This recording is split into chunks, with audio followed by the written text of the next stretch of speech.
Hello and welcome to Cartoonist Kayfabe. My name is Jim Rugg. I'm Ed Piscor. And I'm Tom Scholey. Going to do one of these cover-to-cover series, continue looking at some cover art of a series that we have the complete run of, and covers that are really awesome. But before we dive into this, Ed, update us on Red Room.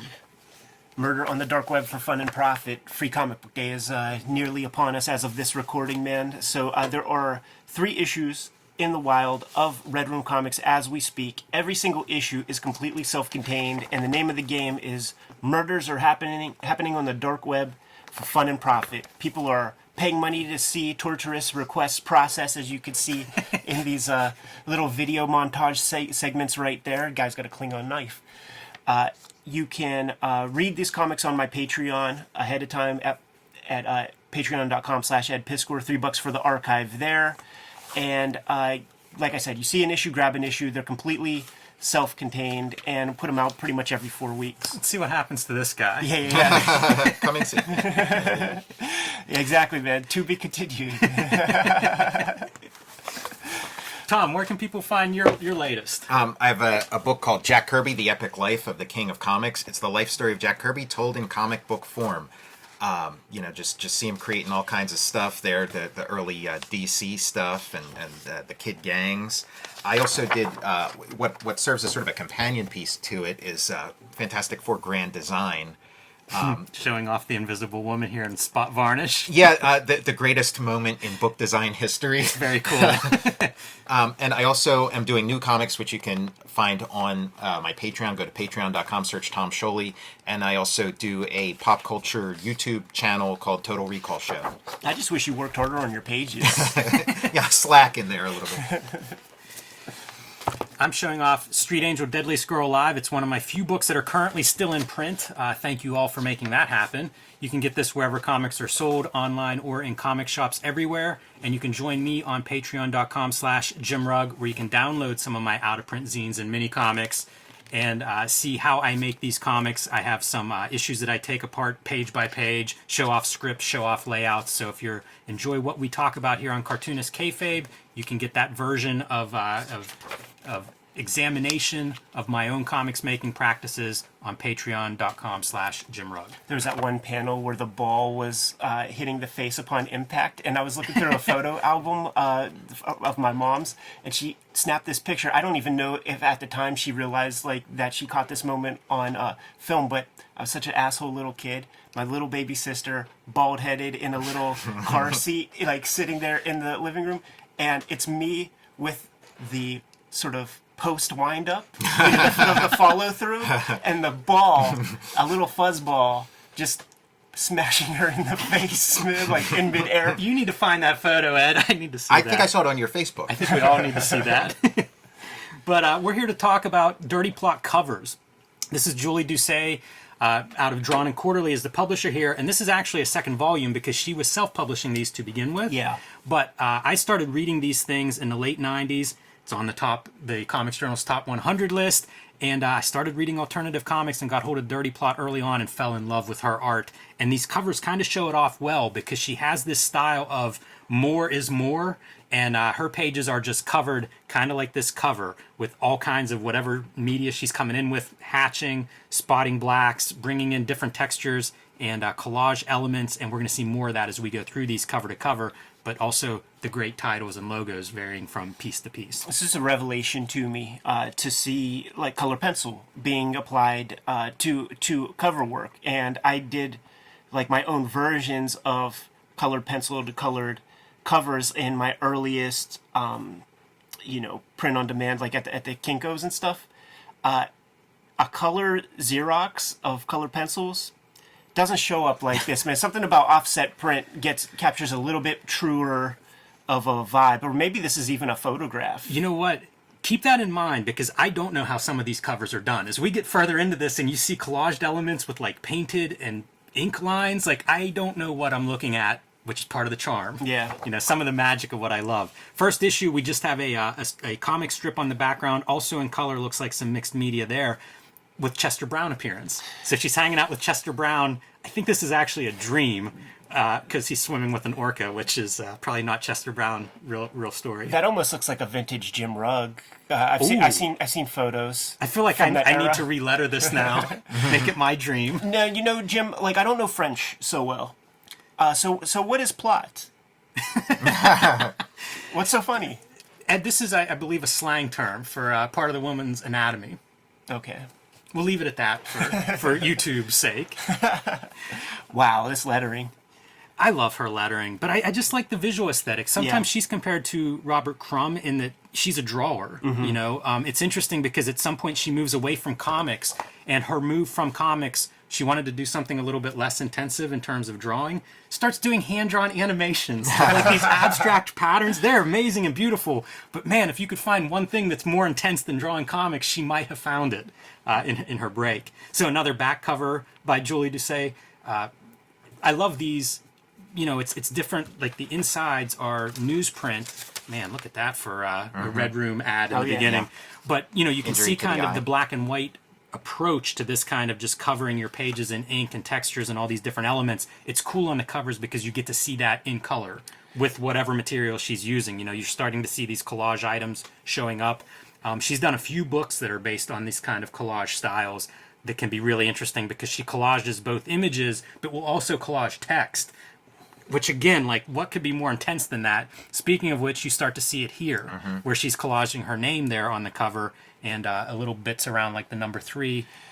The way I describe her comics in terms of influence is when we were kids in Wizard magazine, the guys that would be interviewed in there would talk about the trinity of comics. It would be like 8-Ball, Acme Novelty, Black Hole would be the ones that were talked about. And then when you read, say, like the Palmer's Picks, and they're talking to Dan Clowes, Chris Ware, or Charles Burns, and ask, like, what are you reading?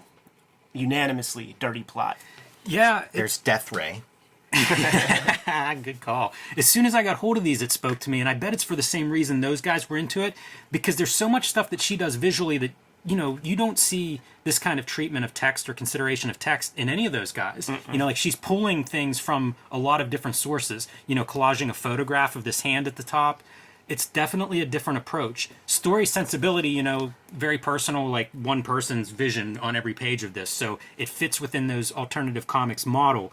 But the stuff that she's looking at, even just doing patterns of like safety pins, it looks completely different than most of these other alternative comics. So that's what spoke to me, and I would assume many of them feel that same way, where it's like, oh, you could do that, you can do that. You know, like there's a bunch of stuff that you could potentially steal from her example. Like often when people are talking comics and the term imagination is used, it's to describe, I don't know, man, costume design or something like this. I consider her to be one of the most imaginative cartoonists out there, artists out there, and it's because of just the visual vocabulary, man, using different textures, different media, every cover that we've seen already. Yeah, completely different approach. Yeah. I see a lot of Clowes in some of these. I want to see the date, because this seems very, where's the influence going? It's that circle, man. Yeah, and of course I won't find a date right away. 1992, so this is pretty early. You know, if you were to pull out 8-Ball, I don't know that he's doing those gouache covers yet.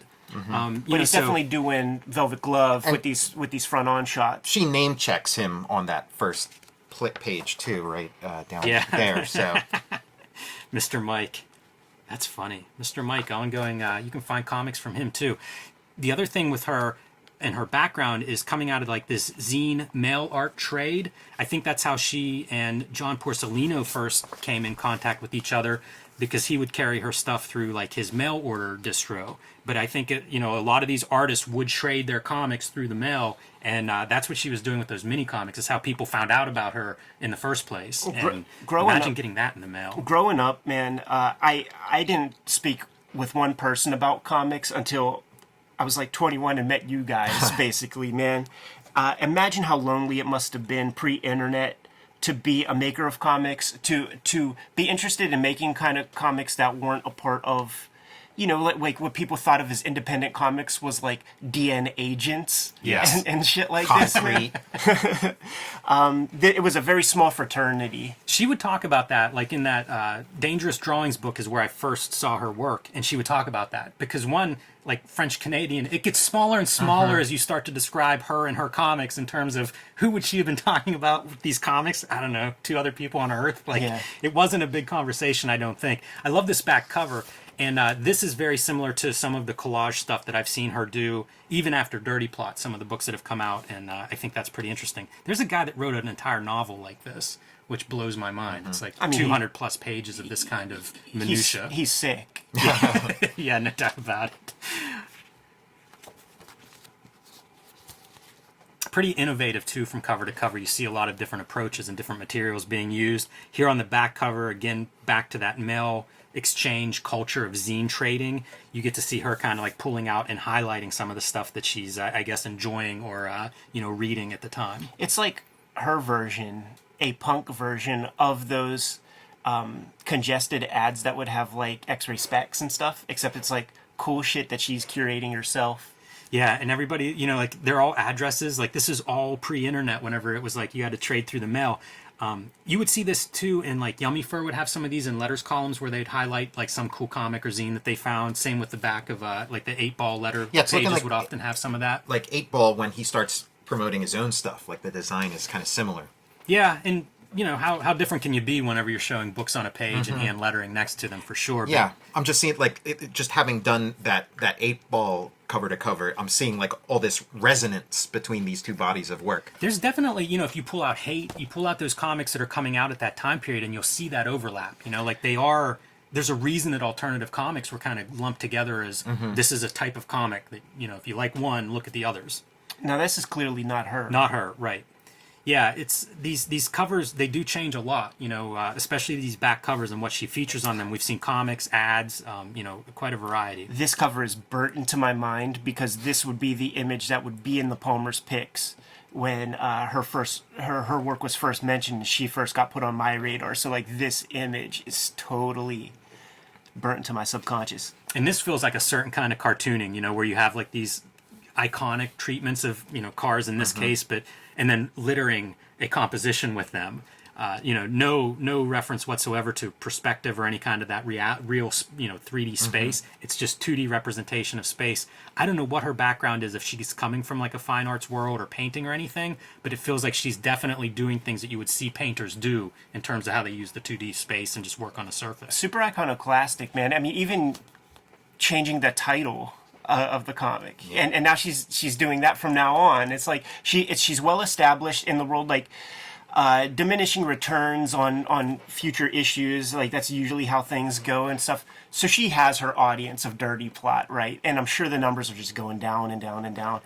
So they know when they see Purity Plot what the deal is. Yeah, you're not going to mistake this for like another comic on the rack. Definitely not. Man, and getting into the lettering now, this is part of one of, I think, her longest stories. It's like a New York diary where she moves to New York for a couple of months, and so this is very autobio. And these comics are all personal, but not all autobio. They might be dreams, they might be observations and things like that. This one is pretty straightforward autobio. This one was collected as a book. It's kind of her graphic novel, serialized through the alternative comics like a lot of these are. But I love seeing like, city street and how they choose to interpret it, because this is such a part of most comics. Yeah. Most comics feel like they're set in the city, and it's such a range as to how people depict that city. I almost feel like that's inspired by like that 1950s like Gene Deitch era animation style. It certainly could be. It looks not out of place from that. And again, back cover from another cartoonist, which is something that she slides into as the series progresses there.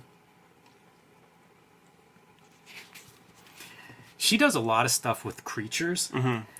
We haven't seen too many on the cover, but like the inside stories, it's dream stuff and just these kind of like anthropomorphized creatures. And it's kind of fun to see one walking down the street like a bug in New York. I feel like this may be when the New York Diary's starting to take a turn for the South. Look at all the texture, in the cobblestone. Or, she probably is like misremembered, because that's like, maybe you see that in Montreal or something, man, but you ain't seen that in NYC. Well, it could even just be pattern. Yeah. You look through her art and it's like she's drawing what would be the equivalent of screen tones and doing all sorts of hatching and different patterning. And this is that same kind of like flat 2D space. You can see like other people, but also these cars. It's that, similar to a couple of covers ago. And always with the signage. Such a fan of that stuff. This is all practical color too, by the way. This is no computer influence to get these colors down on the page at all. Yeah, I skipped a couple of I didn't mention it when we were actually there about some of the pieces that I wasn't sure how they're made, because they must just be collage, you know, where it's like some of it's painted. In a way, it's even Jamie Hewlett-esque, some of his pieces where it's like, looks like paint, markers, and then things pasted on top, sometimes even three-dimensional things pasted on top. She's definitely worked through those periods with these covers, so kind of a nice showcase. Drawn and Quarterly collected all of these, by the way. So, like, we looked at that complete 8-ball. There's a complete dirty plot out there, or purdy plot. You know, take your pick. But those are collected and available. Kind of hard to find some of these comics, though. And, like, the mini comics that preceded this run, I've only ever seen those maybe twice in my life. Yeah, and it's guys like Jason, Jason Hamlin. Yeah, exactly. Will have one or something, and he's got his own, you know, Illuminati of connections to get that kind of stuff. I think it's very telling how, you know, there's a very few, like, what is it, a dozen issues? Yeah, only 12 issues there. And then I feel like when you start to see the change in the title, it's almost like losing interest in the title or something. You know, like she seems like a restless artist that has a lot of creative ambition. I mean, we see that cover after cover. You know what? That's a good description, because you see the energy on the page. Part of what I like about her is that restless, like, it feels like she's bursting with energy. Yeah. Well, think about all that time you spend at the drawing table, and it's so, like, boring sometimes. And, like, this is the way some people deal with that, is to just innovate, you know, like one panel at a time, you know? Yeah. So one of my favorite cartoonists, and probably one of the cartoonists that kept me in comics, and definitely influenced my style. If you see any of my mini comics, there was a phase where this was probably the #1 person I was looking at for a while. And you know, definitely kept me engaged, and a cartoonist I still enjoy looking at, and her lettering, second to none. What were some of the titles of those mini comics of yours, Jim? Some of them are available on my Patreon, so. Super fun, man. Great looking through her stuff, and part of the Rushmore of Drawn and Quarterly, again, absolutely. with like Seth and Chester Brown and Joe Matt, and Adrian Tomine coming in probably near the end of Julie's run with Dirty Plot. So, you know, a smaller publisher than Fantagraphics, but definitely when I started reading alternative comics, that was the other publisher that I was really, you know, take a second look. If it was a Drawn and Quarterly title, these guys all earned my trust enough to, like, definitely give that a closer look. Going through these covers and stuff, man, it just, like, my mind is transported to a time where you could go to Phantom of the Attic, go into that little back section of, like, 3 long boxes, and pick out, say, 2-3 issues of 8-ball for $3, grab a couple Dirty Plots for cover price, go grab a couple Yummy Furs, and you could do that, because nobody else was looking for that shit, man. Yeah, that was a small crowd, especially in like an average comic book store. You were definitely that wasn't the main titles in most of those stores. Yeah, man, but imagine a day where they were actually accessible. The other fun thing with her in that Dangerous Drawings interview is she talks about having like ink tattoos on her hand because she was drawing with pen nibs, and you drop those. You know, maybe you're sleepy at the drawing table and one slips out and they stab you. So it's like the prison tattoos, but from Hunt 102s or whatever. That always stuck with me as being like a mark of a cartoonist, at least one that uses pen nibs. Yeah, stuck. No pun intended. Kayfabers, like, follow, subscribe to the YouTube channel. Hit the bell. We'll notify you when new vids are available. Jimmy, what's out there? Join me on patreon.com/JimRugg, where you can download some of my out-of-print, hard-to-find zines and mini-comics. You can see a lot of my original art and how I make Street Angel, Octobriana, and all the comics that I make. Patreon.com/JimRugg. Get Jack Kirby, The Epic Life of the King of Comics from 10 Speed Press. Get Fantastic Four Grand Design from Marvel. And check out my YouTube channel, Total Recall Show. The companion company, man, to Drawn and Quarterly is Fantagraphics. And they are the publishers of Red Room Comics. 3 issues in the wild right now. As we speak, every issue is completely self-contained, so if you see one and you want a sample, scoop it up, read it. It'll give you a whole story. Free Comic Book Day issue coming out August 14th. Scoop that up for the sum total of $0.00. Hit up my Patreon and read these comics before they hit paper. Patreon.com/EdPiskor, $3 for the archive there, and we're into a 5th issue as we speak. All of these links are in my link tree in the description below this video. Jimmy, what else? Subscribe to the Cartoonist Kayfabe e-newsletter at the links below this video. You can also find Cartoonist Kayfabe t-shirts and merchandise at the links below this video. Jim, you weren't too much of a help So I have to go to Urban Dictionary and look up the word plot. Give them marching orders, and we'll be on our way. Read more comics.